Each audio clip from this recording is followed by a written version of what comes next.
Dan ini kali pertama kita berkumpul bersama-sama sebanyak ini. Baik, mungkin Bapak-bapak, acara ini sebenarnya tidak terlalu formal. Kami ingin bertatap muka, terlebih kemarin semenjak Idul Fitri kita tidak sempat bersilaturahmi. Jadi momen ini setidaknya bisa mengobati dari situasi yang kurang mengenakan kemarin. Di setelah Lebaran Idul Fitri kita tidak sempat bertatap muka, tidak sempat bersalaman, tapi setidaknya situasi saat ini bisa mengobati itu semua. Jadi sekaligus rapat, sekaligus juga kita bersilaturahmi, kita bermaaf-maafan, mungkin juga kita anggap saja situasinya masih situasi Lebaran. Jadi kami dari pemerintah Desa Gunung Makmur mengucapkan mohon maaf lahir dan batin apabila ada kata-kata atau perlakuan kami yang kurang berkenan di hati Bapak Ibu sekalian. Kemudian tak lupa kami menyampaikan penghargaan yang setinggi-tingginya atas upaya Bapak-bapak, Ibu-ibu relawan COVID-19 dalam menjaga desa kita di posko perbatasan di dekat Paudang, di gabungan perbatasan antara Gunung Mulia dengan Desa Gunung Makmur. Jadi itu adalah suatu upaya dari kita semua dalam menjaga desa kita, terutama dalam rangka mengurangi atau menekan semaksimal mungkin yaitu penyebaran virus COVID-19. Jadi bapak-bapak, ibu-ibu sudah berjaga di sana siang malam. Yaitu upayanya ya tidak semata-mata, tidak lain itu semua dilakukan untuk melindungi desa kita, untuk melindungi keluarga kita, melindungi diri kita dari penyebaran virus tersebut. Kami dari pemerintah Desa Gunung Makmur memberikan penghargaan, menyampaikan terima kasih yang sebesar-besarnya atas kerelaan dari Bapak Ibu sekalian untuk meluangkan waktu serta meluangkan tenaganya untuk bersama-sama berupaya untuk kepentingan kita bersama. Baik, mungkin nanti saya selaku pembawa acara akan menyampaikan beberapa susunan yang akan kita laksanakan pada siang hari ini.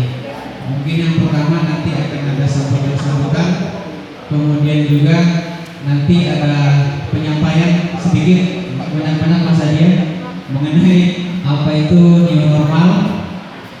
Mungkin juga pemerintah beranggapan atau mempunyai pertimbangan, jadi tidak mungkin kita berdiam diri terus di rumah.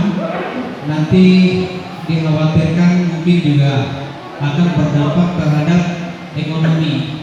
Tidak menutup kemungkinan kita kalau diam terus tidak ada pergerakan ekonomi, kita akan terulang, mungkin akan mengalami krisis seperti beberapa puluh tahun yang lalu. Jadi mungkin itu juga menjadi pertimbangan pemerintah untuk menerapkan era new normal seperti yang kita alami seperti sekarang ini. Baik, untuk sesi selanjutnya mungkin saya buka dulu Pak ya. Saya buka dulu.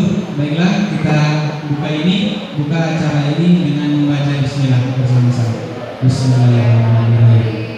Untuk selanjutnya mungkin sambutan dari Bapak Kepala Desa, kepada beliau dipersilakan.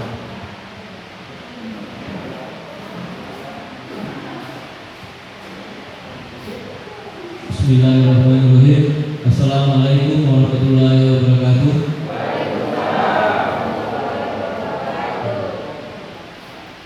Alhamdulillahirrahmanirrahim. Wassalatu wassalamu ala asrofil anbiya'i wal mursalin wa ala alihi wa sahbihi ajma'in. Amma ba'du. Yang saya hormati Bapak Babin Kamtibnas Desa Gunung Makmur, yang saya hormati seluruh perangkat Desa Gunung Makmur, yang saya hormati Ketua BPD beserta anggota, yang saya hormati Kepala Dusun 1 sampai 4, yang saya hormati Bapak-bapak Ketua RT 1 sampai 16, yang saya hormati Bapak FKPN Desa Gunung Makmur, yang saya hormati bapak-bapak dari Linmas serta ibu-ibu kader yang kami hormati, dan yang kami hormati pula kepada Sekretaris Bendahara RT Desa Gunung Makmur serta bapak-bapak, ibu-ibu hadirin yang berbahagia. Pertama-tama marilah kita panjatkan puji syukur kehadirat Allah Subhanahu wa taala, di mana pada siang hari ini kita masih diberikan kesehatan, kesempatan untuk bisa berkumpul bersama-sama di tempat di gedung Serbaguna Desa Gunung Makmur, di mana pada siang hari ini kita akan membahas dengan adanya new normal. Mungkin masalah new normal ini perhatiannya akan lagi nanti dipaparkan kepada Pak Adi selaku pimpinan Pusbang Desa Gunung Makmur. Dan kedua kalinya selawat serta salam mari kita sampaikan kepada junjungan kita Nabi besar Muhammad SAW. Mudah-mudahan kita senantiasa menjadi pengikutnya sampai akhir zaman. Amin amin ya rabbal alamin. Bapak Ibu hadirin yang berbahagia, di mana keadaan kita mungkin sudah sedikit atau menghampiri normal, dan mudah-mudahan sudah bisa apa yang kita selama ini was-waskan mengenai virus ini, mudah-mudahan kedepannya sudah bisa lebih bersih, sudah bisa lebih sehat lagi keadaan kita, supaya kita bisa kembali beraktivitas. Namun saat ini tetap kita melaksanakan namanya protokol kesehatan. Yang pertama, kewajiban-kewajiban kita jangan kita lupakan dan harus kita biasakan, yaitu mengenai masalah masker. Jadi saya sampaikan kepada Bapak Ibu semua, karena itu adalah kewajiban kita, supaya kita lebih terbiasakan diri kita memakai masker. Dan kedua, tetap kita persiapkan dan selalu memelihara apa yang sudah ada di lingkungan rumah kita, yaitu cuci tangan. Itu yang perlu kita selalu pelihara dan selalu kita tingkatkan mengenai kebersihan di lingkungan kita. Jadi dimanapun nanti apa yang kita sepakati pada hari ini mengenai penjagaan, bila mana ke depannya itu sudah penjagaan sudah kita tiadakan, tapi yang kami harapkan supaya tetap protokol kesehatan tetap kita laksanakan. Dan mengenai juga masalah kumpul-kumpul, mungkin masih ada beberapa hal yang bisa yang layak kita laksanakan dan juga ada yang belum bisa kita laksanakan. Tapi semua itu tetap butuh koordinasi. Jadi saya harapkan Bapak Ibu semua bila mana ada kegiatan-kegiatan di lingkungan kita, tetap kita selalu berkoordinasi dengan pemerintah desa, dengan dari kesehatan, selalu kita berkoordinasi. Jadi Bapak Ibu semua yang berbahagia, kami selaku selaku pemerintah Desa Gunung Makmur mengucapkan minal aizin wal faizin, mohon maaf lahir dan batin, di mana lebaran kita kemarin tidak sempat kita saling bertatap muka atau saling bermaaf-maafan. Jadi kami ucapkan sekali lagi mohon maaf lahir dan batin bila mana ada kata-kata kami selama ini yang kurang berkenan di hati Bapak Ibu semua. Jadi kami mohon maaf yang sebesar-besarnya. Bapak Ibu hadirin yang berbahagia, ini juga mengenai masalah penjagaan. Jadi selama ini kami ucapkan banyak-banyak terima kasih atas kerjasamanya. Bapak Ibu semua sudah meluangkan waktu, sudah luar biasa berjuang itu demi untuk keamanan lingkungan desa kita. Jadi kita ini sudah termasuk pejuang yang luar biasa. Bapak Ibu semua siang malam meluangkan waktunya, meninggalkan rumahnya demi untuk keamanan lingkungan kita. Jadi sekali lagi saya ucapkan banyak-banyak terima kasih atas kerjasamanya selama ini. Dan bila mana nanti ini sudah tidak dilaksanakan penjagaan, jadi kami harapkan tetap kita selalu berkoordinasi, tetap kita siaga, jangan sampai ada apa-apa, karena ini belum betul-betul pulih atau belum stabil. Jadi kita masih tetap siaga, tapi masalah penjagaan ini tetap nanti kita akan bahas bersama. Maksud saya, kita akan membahas bersama apakah saat ini sudah kita stop sampai saat ini, apakah kita masih melanjutkan. Itu tergantung dari kita semua, dari Bapak Ibu semua. Kalau kami selaku pemerintah desa hanya kami memberikan fasilitas. Bila mana itu dilaksanakan, artinya kami memberikan fasilitas, apa yang bisa kami jamin. Nah, seperti itu. Tapi kalau memang itu sudah kita akhiri misalnya sampai saat ini, itu tergantung juga dari kita semua. Nah, jadi saya harapkan pembahasan ini nanti kita bahas bersama. Yang penting saat ini sudah kita berjalan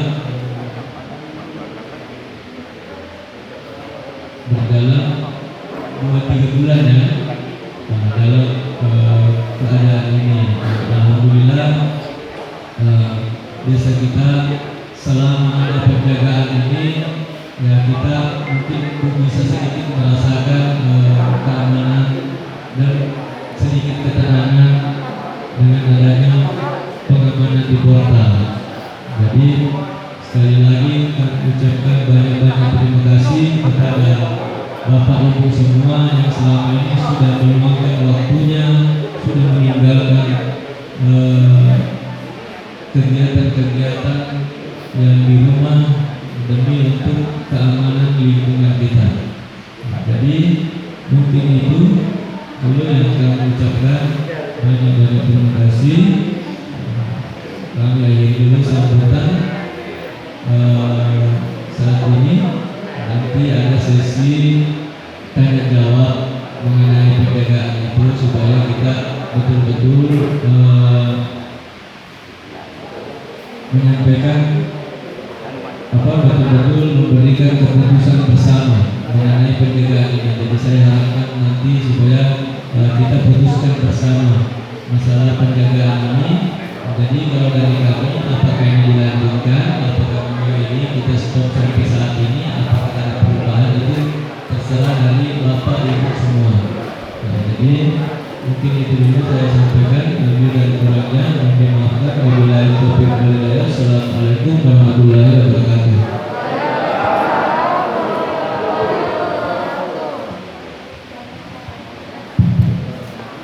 Baik, terima kasih atas sambutannya dari Bapak Kepala Desa. Jadi Bapak Kepala Desa menyinggung sedikit masalah penjagaan di perbatasan. Nanti kami serahkan kepada bapak-bapak, ibu-ibu sekalian masalah penjagaan. Apakah akan tetap kita adakan atau mau separuhnya, entah malam saja atau siang saja, nanti terserah.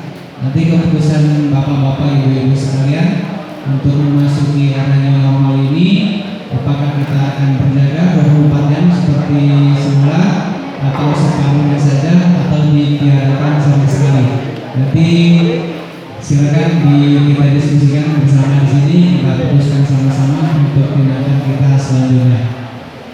Mungkin sebelum pembahasan itu akan ada penyampaian sedikit dari Mas Adi selaku tenaga kesehatan di puskesmas kita mengenai apa-apa saja sih yaitu era new normal tersebut. Kepada Mas Adi kami persilakan.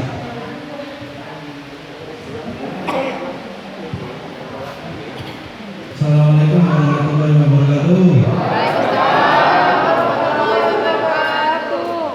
Pada pagi hari ini saya diundang di pada kesempatan ini untuk menyampaikan protokol new normal. Sebetulnya kalau untuk new normal sendiri saya masih kurang terlalu paham karena itu seperti dalam dari tugas pemerintah. Cuma saya pada pagi hari ini mencoba menyampaikan sekiranya yang saya tangkap untuk mengurangi penyebaran COVID-19 di era new normal.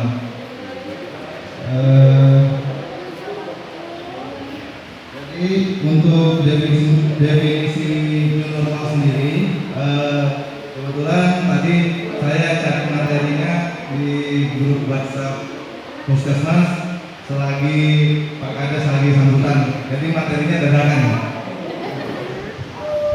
Jadi definisi new normal sendiri adalah skenario untuk mempercepat penanganan COVID-19 dalam aspek kesehatan dan sosial ekonomi. Pemerintah Indonesia telah mengumumkan rencana untuk mengimplementasikan skenario new normal dengan mempertimbangkan studi epidemiologis dan kesiapan regional. Jadi apa itu studi epidemiologis? Studi epidemiologis itu adalah studi tentang bagaimana jumlah peningkatan atau penurunan penyebaran COVID-19. Jadi pada di Indonesia ini ada hitungannya sendiri untuk penyebaran COVID-19. Untuk di Penajam sendiri alhamdulillah 20 untuk sampai pada hari ini, dan saya belum tahu ini untuk yang sembuh berapa, belum saya cek lagi, cuma sudah banyak, hampir semuanya sembuh, tinggal beberapa orang lagi kalau nggak salah, kalau nggak 3 atau 6. Dan untuk indikator new normal pada saat pandemi corona, intinya seperti PSBB atau lockdown pada bulan-bulan sebelumnya, yaitu meliburkan sekolah-sekolah, kantor dan lain sebagainya.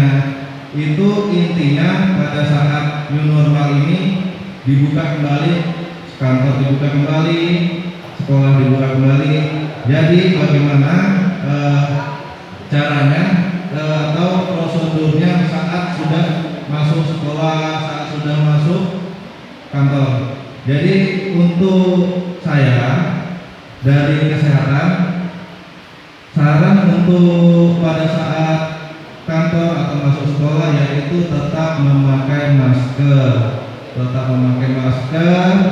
sering cuci tangan dan jaga jarak. Dan 3 itu yang saya tegaskan setiap hari dan setiap saat, entah di sosmed atau di lingkungan dan orang-orang sekitar kami. Jadi untuk indikatornya sendiri yaitu tidak menambah penularan atau memperluas penularan atau semaksimal mungkin mengurangi penularan. Jadi pada saat lockdown kemarin itu sudah di rumah semua, pemerintah sosialisasi, gencar sosialisasi untuk cuci tangan, untuk pakai masker, untuk jaga jarak. Jadi harapannya pada saat sudah masuk sekolah, sudah masuk kantor kerja, itu tetap diterapkan pada saat sekarang ini di new normal ini.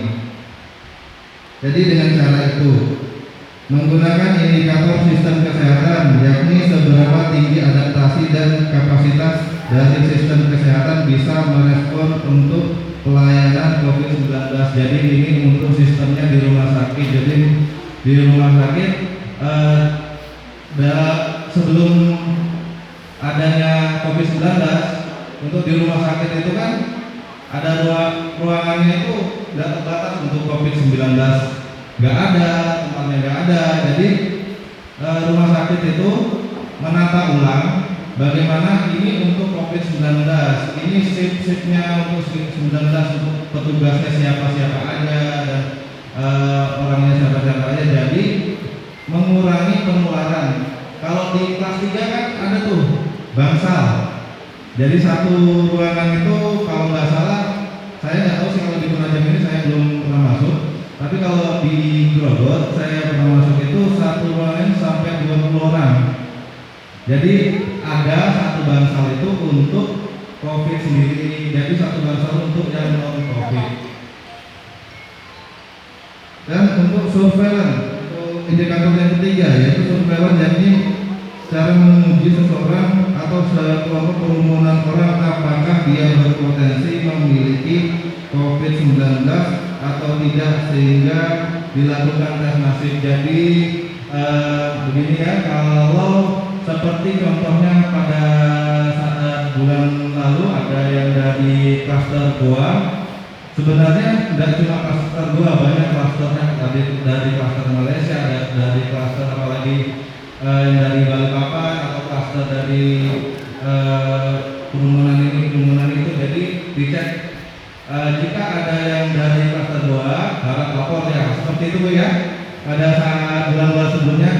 Jadi untuk pada saat ini tetap jika ada kerumunan dan di situ indikasi ada yang positif COVID-19, maka seperti kerumunan itu akan dicek semua. Misalnya di kantor ini ada satu orang yang sudah swabnya negatif misalnya, ya Allah, jangan sampai misalnya ada yang satu orang yang positif, maka semua yang berinteraksi erat dengan orang tersebut maka dicek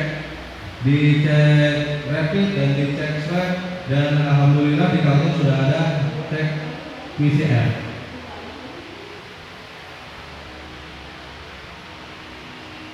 Aturan new normal Kemenkes untuk cegah penularan COVID-19. Jadi untuk di tempat kerja, kebijakan manajemen dalam pencegahan penularan COVID-19 yaitu pihak manajemen agar senantiasa memantau dan memperbarui perkembangan informasi tentang COVID-19 di wilayahnya. Jadi di Penajam ini di Kominfo PPU ada diupdate terus di situ. Mungkin bisa dilihat di Facebook, cari di Kominfo PPU, di situ diupdate terus untuk COVID-19, untuk penderita COVID-19 yang sudah sembuh, yang masih dirawat atau yang baru masuk, seperti itu. Jadi pimpinan atau pemberi kerja memberikan kebijakan dan prosedur untuk pekerja melaporkan setiap ada kasus yang dicurigai COVID-19. Jadi jika di kantor desa ini seperti Pak Kades memberikan kebijakan prosedur untuk pekerja melaporkan. Jadi kalau ada yang kiranya ada COVID, lapor, seperti itu. Tidak memperlakukan kasus positif sebagai suatu stigma. Ya alhamdulillah di Penajam ini enggak ya. Jadi yang untuk positif kita bantu agar tetap bertahan hidup dan stigma negatifnya itu di masyarakat tidak ada. Lalu pengaturan bekerja dari rumah, jika memungkinkan bekerja di rumah maka tetap bekerja. Cuma kalau untuk sekarang sudah dibuka. Di pintu masuk kerja dilakukan pengukuran suhu dengan menggunakan termogan, dan sebelum masuk terapkan self assessment resiko COVID-19, yaitu kalau masuk dicek apakah sakit, apakah dari daerah lain. Kalau sakit seperti ada demam, panas, kalau sudah dari termogan itu sudah panas, monggo dipulangkan aja, suruh istirahat di rumah. Seperti itu. Pengaturan kerja tidak terlalu panjang ya, tidak ada lembur, tidak di lembur, jadi mengurangi interaksi ke masyarakat, maksudnya ke rekan kerja. Untuk pekerja shift jika memungkinkan ditiadakan shift 3. Bagi pekerja shift 3 atur agar bekerja, terutama pekerja berusia kurang dari 50 tahun. Jadi kalau ada yang kurang dari, kalau terpaksa harus lembur, itu yang lembur jangan sampai yang umur 50 tahunan tidak lembur. Jadi karena umur lansia itu rentan dengan penyakit, jadi daya tahan tubuhnya menurun.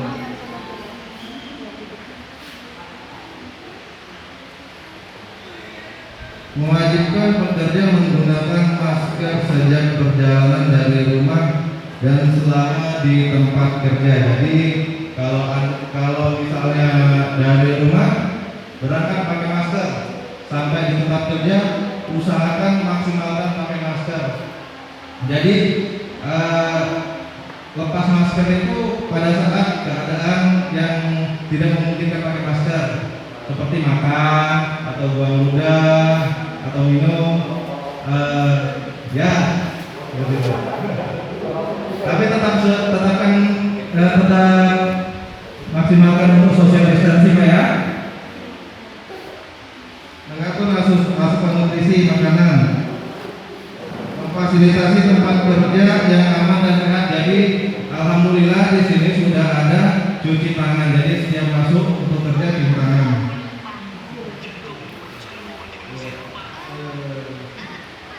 Jika memungkinkan menyediakan hand sanitizer dengan konsentrasi alkohol, memasang poster edukasi, memberikan petunjuk lokasi sarana cuci tangan. Jadi sarana cuci tangan harus ditempatkan di tempat yang strategis. Mengkampanyekan germas, yaitu pola hidup sehat dan perilaku hidup sehat, seperti cuci tangan. Kalau batuk harus ditutupnya dengan apa, Bu? Dengan siku. Jadi tutupnya begini, Bu ya. Kalau batuk, jangan begini.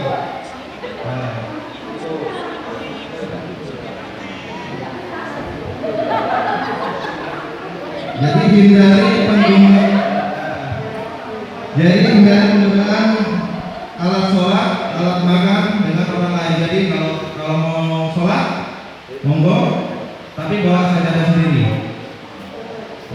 Jangan nggak bawa sajadah ya, soalnya itu kan lantai bekas, nggak tahu bekas kakinya siapa. Gitu kan? Kalau alat makan sendiri.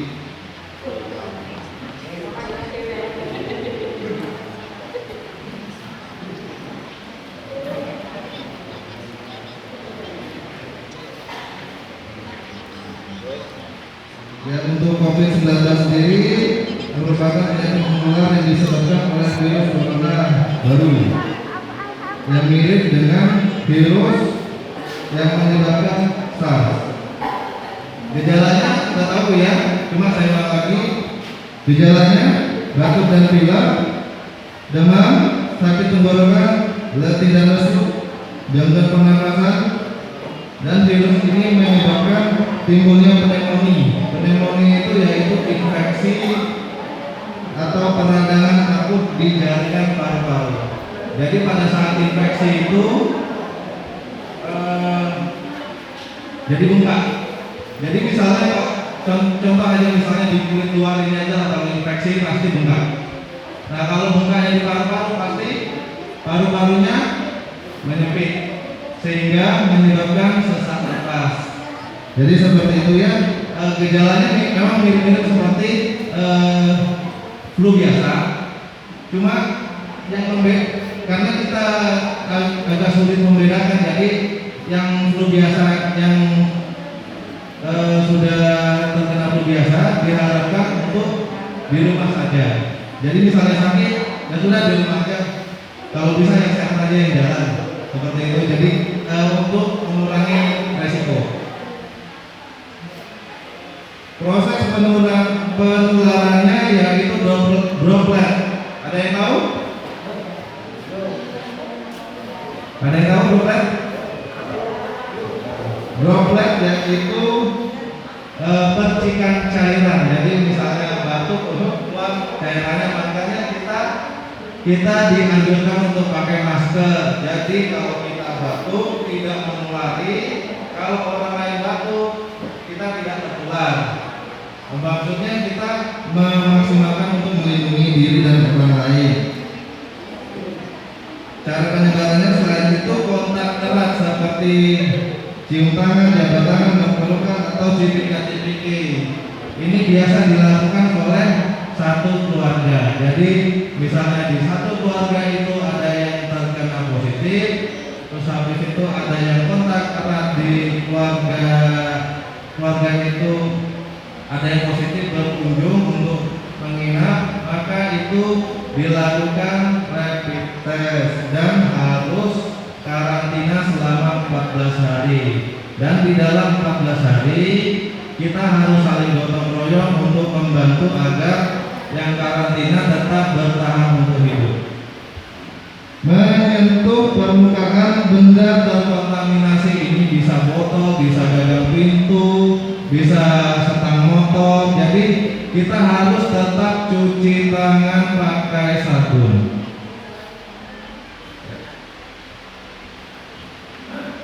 Cara cuci tangan yang benar, ini kader-kader sudah saya share di kader waktu sebelumnya. Apa ibu-ibu?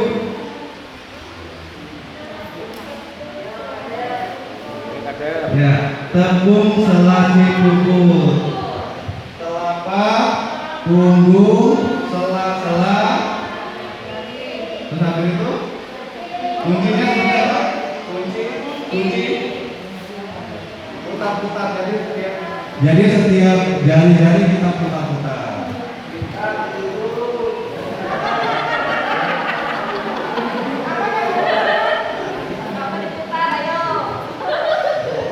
Jari-jarinya Pak. Kalau di rumah lainnya diputar. Jenis masker ada masker kain, ada masker bedah, dan ada masker N95. Jadi jenis masker kain itu masker yang seperti biasa kita pakai untuk jalan, yang seperti ini pakai. Untuk masker bedah sendiri seperti yang saya pakai. Ini melindungi sekitar 70-80%. Dan ada masker N95, nanti sering dengar ya N95. Masker N95 itu masker yang melindungi hingga 95%. Seperti itu ya. Cara penggunaan dan mencuci masker kain yang benar. Bersihkan tangan. Jangan sentuh masker. Masker harus menutupi, maksudnya dipakai penggunaannya itu harus menutupi mulut dan hidung. Dan dibuka dari belakang. Ini diikat Bu ya, diikat di belakang Bu ya, dibuka dari belakang. Jangan ada depan begini. Kalau untuk misalnya lepas di rumah. Ya. Dan setelah pakai harus dicuci. Jadi misalnya hari ini dipakai pagi sampai sore, cuci di rumah, jadi pakai baru besoknya. Besok lagi dicuci lagi, dijemur kering, dipakai lagi. Lalu tips pencegahan di tempat kerja yaitu hindari pertemuan sosial, jaga jarak ya. Pastikan tempat kerja memiliki ventilasi, cuci tangan sesering mungkin, bila perlu gunakan hand sanitizer, jaga kebersihan area kerja. Bila sakit, bekerja dari rumah, gunakan masker, meludah, batuk atau bersin memakai tisu atau menutup hidung dan mulut, dan caranya bisa dengan siku. Bungkus tisu